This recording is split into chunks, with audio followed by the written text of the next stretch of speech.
Welcome to another video. Today we have something very cool, super interesting video for you guys.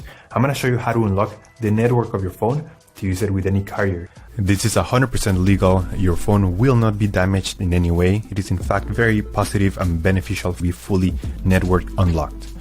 Because your phone's resale value will increase because your phone will be compatible with any other carrier worldwide. We're gonna begin. So to start, we're gonna get the phone's IMEI number. That's a unique number for every phone. So to get it, simply dial *#06#.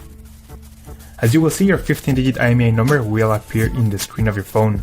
This number is very important. It represents the ID of your phone, and keep it somewhere close because we're gonna use it in a few seconds to unlock this phone.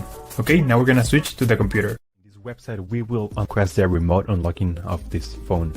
So we're gonna start by filling up the information here. As you can see here, there is a form, and now you just have to wait.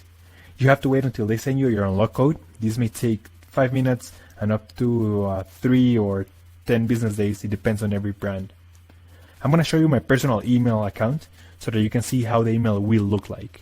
And as you can see here, I got this message and it confirms that the phone has been unlocked. If you have any questions, please leave them on the comment section down below and I'll try to answer all of your questions. Thank you so much, and I'll see you on the next one.